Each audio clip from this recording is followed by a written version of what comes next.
We got him.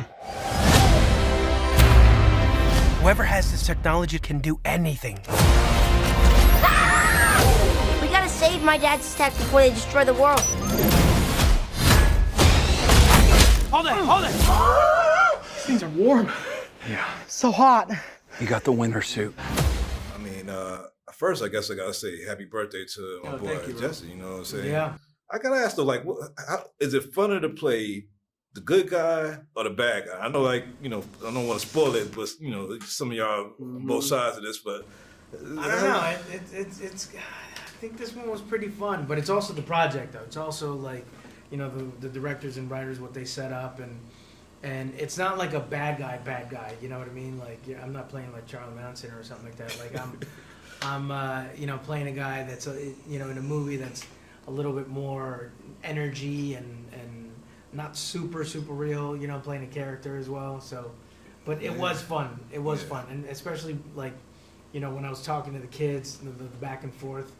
You know, there was plenty of times that they cracked me up. Yeah.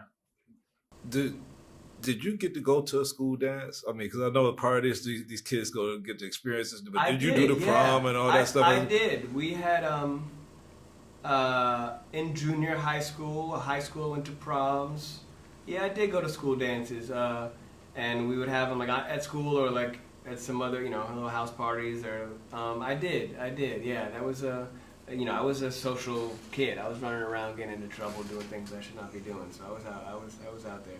Man, I remember, I went to prep school in Chicago, and then I went to public school, and in prep school people were dancing like this. You know, they were super nervous, and then I remember going to homecoming, and it's like I forgot that song, like "Donna, do it," oh whatever, and I was like, boing, like it was way different. Let me just say that, where I'm like, yo, you can do that, dude. Yeah. I was like, yeah, it was different. It was definitely different.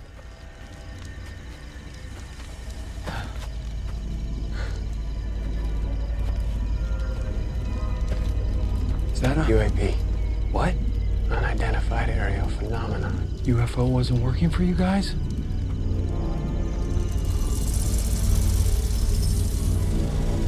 I've been waiting a long time to see one of these up close. This technology is going to change everything. Hey, there's something moving. Analyzing planet. Well, I mean, both of you guys born in Chicago. What sparked that dream to come chase Hollywood? I mean, it was I know Chicago has a big theater community, but like, what was it in Chicago that has brought so many people out to the big screen in Hollywood? Oh, interesting question. You have an interesting story. Well, for me, you know, I was kind of a math dude, and I was going to get into finance, obviously. I mean, oddly enough, but my best friend's mom says, "Hey, you're good at imitating people." I was kind of a quiet kid. I wouldn't say I would necessarily look like a shy kid, but I was quiet. And my way of communicating was just like, oh, you know, he was doing this, and I would imitate them. And I said, you should try acting. And I was like, well, I don't know. I'm like, I've never done a play, never did anything. So I had just watched this movie, To Serve With Love Part 1, with Sidney Poitier. Yeah. Oh, man, and I love that movie. And I was like, wow, he's the man, right? I just love that movie and how it made me feel. A week later, To Serve With Love Part 2 was being cast in Chicago, and they were looking for maybe extras or something, so 3,000 kids came in and auditioned, and 7 auditions later, I was testing for one of the kids in the classroom. I didn't really know what I was doing. I didn't get cast, but they stuck me in the movie anyway as like a featured extra, and I got to see Sidney Poitier for 3 months do his thing, and I was like, I'm gonna try to be an actor. Wow. That's what I'm gonna do. Wow, that's incredible.